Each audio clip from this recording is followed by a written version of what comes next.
ఉద్యోగం కోసం చూస్తున్నారా? ఓం శక్తి ప్రైవేట్ లిమిటెడ్ కంపెనీలో మార్కెటింగ్ జాబ్స్ 20,000 నుంచి 30,000 వరకు జీతం ఉంటుంది. సంప్రదించండి. ప్రస్తుతం మనతో పాటు ప్రముఖ ఆధ్యాత్మికవేత్త, మంత్రతంత్ర జ్యోతిష్యులు, ఐకాన్ ఆస్ట్రాలజర్ సురేష్ బాబు గారు మనతో ఉన్నారు. గురుగారితో మాట్లాడదాం. నమస్కారం గురుగారు. జై శ్రీమన్నారాయణ. గురుగారు, సింహరాశి వాళ్ళ గురించి ఈరోజు మనం మాట్లాడదాం. వీళ్ళకి ఎంత సంపాదించినా డబ్బులు నిలవట్లేదు గురుగారు, ఆర్థిక సమస్యలు బాగా ఉన్నాయి అనుకున్న వాళ్ళకి మరి ధనపరంగా బాగుండటానికి మంచి పరిహారం తెలియజేయండి. అలాగే జీవితంలో ఒక్కసారన్నా ఒక శక్తివంతమైన ఆలయానికి వెళ్తే వీళ్ళ దిశ మారుతుంది అనుకుంటే మంచి ఆలయం కూడా తెలియజేయండి. సింహరాశి ముఖ్యంగా ఇంట్లో ఒకరున్న చాలు సింహరాశి వాళ్ళు అంటారు. కామన్గా ఏంటంటే పూర్వజన్మ సుకృతం అనేది ఒకటి ఉంటుంది. తల్లిదండ్రులు పూర్వజన్మ సుకృతం చేసుకున్నప్పుడు సింహరాశి వాళ్ళ పిల్లలు పుడతారట. గొప్ప విశేషం కదా అది. ఎందుకంటే సింహరాశి వాళ్ళు ఇంట్లో ఉన్నారు అంటే మోక్ష జన్మ అంటారు. ప్రతి వాళ్ళందరికీ కూడా మోక్ష జన్మ కింద లెక్క అనమాట. అందుకని సింహరాశిలో పుట్టాలని చెప్పి చాలామంది మొక్కుంటారు, కోరుకుంటుంటారు. పిల్లలు పుట్టడం సుఖం కాదు, సింహరాశిలో పుట్టడం సుఖం అని చెప్పి చాలామంది అంటూ ఉంటారు. ఎందుకంటే వాళ్ళ వల్లనే పేరు, ప్రఖ్యాత, హోదా, డబ్బు, పలుకుబడి అన్నీ వస్తూ ఉంటాయి. వాళ్ళనే పోతూ ఉంటే కంటే ఒక్కోసారి సందర్భసారంగా వాళ్ళకి ఏదైనా దోషాలు ఉండో, కర్మలు ఉండో, సిద్ధాంత ప్రకారంగా లేకపోవడం, గోచర ప్రకారం పుట్టినప్పుడు వాళ్ళకి దోషాలు చేయించుకోవడం, ఎన్నో రకాలు ఉంటాయి. ముఖ్యంగా వీరికి ఆర్థిక సంక్షోభం, ఆర్థిక సమస్య. ఈ ఆర్థిక సమస్యలు అనేది మనిషి జీవితాన్ని మలుపు తిప్పుతాయండి. మన దగ్గర డబ్బు ఉన్నప్పుడు ఎలా ఉన్నా ఏం చేసినా ఎవడేమి ఇదిగాడు, వాళ్ళకి విఐపీలాగా ఒక రకమైనటువంటి హోదా ఇస్తారు. మన దగ్గర కలియుగంలోకి అవసరమైంది డబ్బు.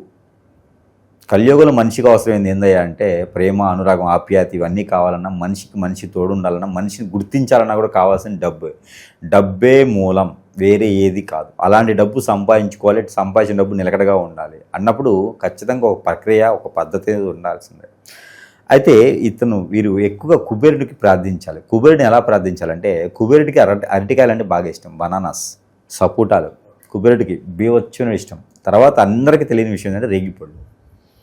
మనం తినేటువంటి రేగిపళ్ళు ఉంటాయి, చిన్న రేగిలు, మనకి అవి భోగిపళ్ళు కింద పోస్తూ ఉంటాం. ఆ రేగిపళ్ళు కుబేరుడికి చాలా ఇష్టం. ఇది చాలా సీక్రెట్ విషయం అన్నమాట. ఆ రేగిపళ్ళు కుబేరుడి దగ్గర పెట్టడం కానీ, లేదా బౌద్ధుని దగ్గర పెట్టడం కానీ, లాఫింగ్ బుద్ధ అక్కడ పెట్టడం కానీ, వినాయకుని దగ్గర పెట్టేసి కుబేరుని పూజించుకోవడం లాంటివి చేస్తూ ఉండాలి. కుబేరుని యొక్క బీజ మంత్రం చదువుకుంటూ, కుబేరుని యొక్క శ్లోకాలు చదువుకుంటూ ఉండాలి. గురువారం లేదా బుధవారం లేదా శుక్రవారం 3 రోజులు చేసుకుంటూ ఉండాలి. 3 రోజులు ఏదో ఒక రోజు అయితే నాన్ వెజ్ పూజించకూడదు.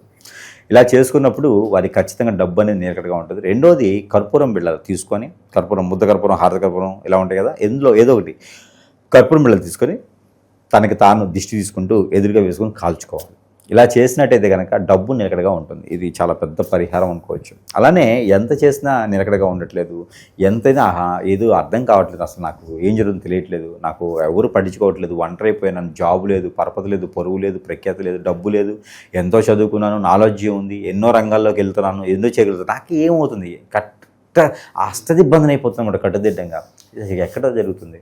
జాబ్ కావాలంటే జాబ్ ఉండదు, నిలకడైనటువంటి వ్యవహారం ఉండదు, పెళ్ళైతుంది, భార్య ఉండదు, భర్త ఉండరు, పిల్లలు ఉండరు, చెట్టుకలు గుట్టుకలు అవుతూ ఉంటారు. సింహరాశి వాళ్ళ పరిస్థితి అధోరథ అధోయిరిత అనే టైపులో కనిపిస్తూ ఉంటుంది. అయితే ఈ సింహరాశి వారికి ముఖ్యంగా ఏంటంటే కనుక వారికి మంచి నాలెడ్జ్ గల మనసే కాదండి, మంచి వ్యక్తిత్వం కలటువంటి వ్యక్తిత్వం కూడా వీరికి బాగుంటుంది. ఎట్లాంటిదంటే ఎవరికైనా సహాయం చేయగలుగుతారు. ఎవరికైనా సహాయం చేయడం ఒకటే కాదండి, వారికి మంచి పేరు, ప్రఖ్యాత, నడవడిక కూడా నడిపించగలుగుతారు. ఏదైనా కంపెనీ క్లోజ్ అయిందనుకోండి, అలాంటి కంపెనీలు తీసుకొని రన్ చేయగలుగుతారు. వాటిని మంచి మంచి స్థానాన్ని తీసుకెళ్ళగలుగుతారు. అంత మంచి వ్యక్తిత్వం కలటువంటి కర్మ సిద్ధాంత ప్రకారం వారికి ఏది ఉండదండి. ఆశ, జనాశ, విక్రోషం, వికృత్యం, లేకపోతే ఎదుటి వాళ్ళని కక్ష చెల్లించాలని ఏది ఉండదు. వాళ్ళకి సాదాసీదా వ్యక్తులుగా ఉంటారు అన్నమాట. అందుకే సింహరాశి వాళ్ళకి ఏంటంటే, సింహరాశి వాళ్ళని కూడా పెళ్లి చేసుకోవచ్చు. సింహరాశి వాళ్ళు కన్యారాశి వాళ్ళని చేసుకోవచ్చు, ధనుసు రాశి వాళ్ళని చేసుకోవచ్చు, మకర రాశి వాళ్ళని చేసుకోవచ్చు, మేషరాశి వాళ్ళని చేసుకోవచ్చు. ఇలా అందుకే ఎక్కువ శాతం ఈ యొక్క సింహరాశి వాళ్ళు ఏ రాశి వాళ్ళని పెళ్లి చేసుకునే విధంగా ఉంటే సింహరాశి వాళ్ళని కూడా పెళ్లి చేసుకోవచ్చు. ఇది గొప్ప విచిత్రమైనటువంటి. ఇలా అష్టదిబ్బంది చర్య అవుతుంది అన్నప్పుడు ఒకటి గుర్తొస్తుంది మనకి ఏంటంటే, మొదటిగా మనం ఏదైనా హోమం, యజ్ఞం, పూజ ఇలానే చేయించుకొని చూద్దాం అని అనుకుంటారు. దానివల్ల వీళ్ళకి ఒక్కసారి చేసే దగ్గర అయితే బాగానే చేస్తారు, చేయని దగ్గరికి వెళ్ళినప్పుడైతే ఖచ్చితంగా వీరికి నష్టపోతారు. డబ్బులు ఎంత ఇచ్చినా నష్టపోయినట్టు.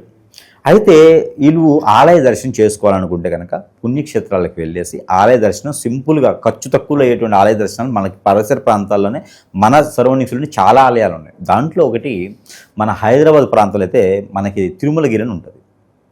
తిరుమలగిరిలో అక్కడ మనకి వంశధారకుడు ఏదైతే సూర్యవంశానికి చెందినటువంటిది ఏదైతే ఉందో తిరుమలగిరిలో ఈ యొక్క సూర్యుని ఆరాధించేటువంటి సూర్య ఆలయం ఉంటుంది. తిరుమలగిరిలో సూర్యుని ఆరాధించే సూర్య ఆలయం ఉంటుంది. ఆ ఆలయంలో దర్శనం చేసుకోవాలి. ఆదివారం రోజున 7 రకాల నైవేద్యాలు ఉంటాయి అక్కడ స్వామివారికి. అన్ని గోధుమతో సంబంధించి ఉంటుంది. దాటి బెల్లం, బెల్లము, చక్కెర, కండ చక్కెరతో చేసి అక్కడ మనకి 7 రకాల ద్రవ్యాలతో, 7 రకాల పంచామృతాలతో, 7 రకాల చేసేసి చిరుధాన్యాలతో చేసేటువంటి వంటలు నైవేద్యం పెడతారు స్వామివారికి. ఉదయాన్నే వెళ్ళాలి. ఇక్కడ తిరుమలగిరిలో ఉన్నటువంటి శ్రీ రవి భగవానుడు, లేదు అంటే కోనార్క్లో ఉన్నటువంటి రవి భగవానుడు. ఈ 2 ఆలయాలు వీరికి చాలా ప్రాసిద్ధి, చాలా విశిష్ట, ప్రఖ్యాత. వీరి మీద ఏం చెడు క్రియలు జరిగినా కూడా ఇబ్బంది లేకుండా కొంతమేర ఉపశమనం ఉంటుంది. అయితే ఇవి కాకుండా మైసూర్లో దత్తపీఠం ఉంటుంది. దత్తాత్రేయుడు గెలిచింది కాదు అక్కడ పీఠం, కంటే దత్తాత్రేయ వాడికి గెలిచింది కాదు, దత్తపీఠం అని ఉంటుంది అక్కడ. అంటే గణపతి సత్యనారాయణ స్వామి ఉంటారు అక్కడ ఆధీనంలో దత్తపీఠం అనేది ఒక ఆలయం ఉంటుంది అక్కడ దర్శనము వీరికి పురప్రాప్తి, మోక్ష జన్మ. ఇక వీరికి ఎలాంటి కష్టాలు, ఎలాంటి పాపాలు, ఎలాంటి క్రియలు ఏముండవు. భూలోకంలోనే అవన్నీ విడనాడి స్వర్గలోక దర్శనం వెళ్ళేదానికి మరణానంతరం వేచుండేటువంటి ఒక మార్గం అని చెప్పవచ్చు. సంజీవిని మార్గం అంటారు దాన్ని. అలాంటి మార్గాలు ఎంచుకోవాలంటే కనుక ఇలాంటి దర్శనాలు ఖచ్చితంగా వీరు చేసుకుంటూ ఉండాలి. ఇకపోతే కలియుగ దైవం శ్రీ తిరుమల తిరుపతి దేవస్థానంలో ఏదైనా దానం ఇవ్వాలి. గంటో, వాచో, బెల్లమో, పటిక బెల్లము, ఏదోటి తులాధారం అంటారు అన్నమాట. మనకి దాన్ని ఏమంటారంటే తులాతాసులాగా వారికి ఏంటంటే వారికి ఎంతైతే వెయిట్ ఉంటారో అంత వెయిట్కి తల దానం ఇస్తూ ఉండాలి. తులాభారం. ఇది చేసుకుంటూ ఉండాలి. ఇవి చేసుకుంటూ ఉన్నప్పుడు సింహరాశి వారికి మంచి నైపుణ్యం, నేతృత్వం, డబ్బు నిలకడగా ఉంటుంది. జాబు, పరపతి, పరువు అన్ని రకాలు కూడా చాలా అద్భుతంగా ఉంటుంది.